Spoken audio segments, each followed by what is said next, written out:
Hello മച്ചന്മാരെ, നമ്മളിന്ന് ചായ കുടിക്കാൻ വേണ്ടി ഇറങ്ങിയത് ശ്രീ ബാലാജി എന്ന് പറയുന്ന കൊച്ചി KSRTC സ്റ്റാൻഡിനടുത്തുള്ള ഒരു കടയിലാണ്. അത് വളരെ വർഷങ്ങൾ പഴക്കമുള്ളൊരു കടയാണ് കേട്ടോ. അപ്പോൾ ഇവിടെ ചായ, ഇഡലി, ദോശ, ഉപ്മാവ് ഇതൊക്കെയാണ് കൊടുക്കുന്നത്. ഭയങ്കര ടേസ്റ്റാണ്. ഞാൻ കൊച്ചിയിൽ ഒരു കടയിലും ഇത്രയും ടേസ്റ്റുള്ള ഭക്ഷണം ഞാൻ കഴിച്ചിട്ടില്ല. പിന്നെ ഇതിന് മറ്റൊരു പ്രത്യേകത എന്നാന്ന് പറഞ്ഞാൽ, ഇത് നടത്തിക്കൊണ്ടുവന്ന വിജയൻ ചേട്ടൻ്റെ ഭാര്യയാണ്.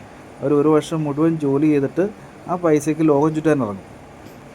ഏകദേശം 59ഓളം രാജ്യങ്ങൾ ഇവർ ചുറ്റിയിട്ടുണ്ട്. സന്തോഷ് ജോർജ് കുളങ്ങര വരെ ഇവരെക്കുറിച്ച് അഭിപ്രായം പറഞ്ഞിട്ടുണ്ട്. അത്രയ്ക്ക് ഒരു അറിയപ്പെടുന്നൊരു ഫാമിലി തന്നെയാണ്. നല്ലൊരു ചെറിയ കടയാണ് കേട്ടോ. അപ്പോൾ നിങ്ങൾ കൊച്ചിയിലാണ് താമസിക്കുന്നതെങ്കിൽ ഈ ഒരു കടയിൽ കയറാൻ മറക്കരുത്. അപ്പോൾ നിങ്ങൾ മിസ് ചെയ്യും, സത്യമായിട്ട് മിസ് ചെയ്യും. അത്രയ്ക്ക് നല്ല രുചിയുള്ള ഭക്ഷണമാണ് അവർ കൊടുക്കുന്നത്.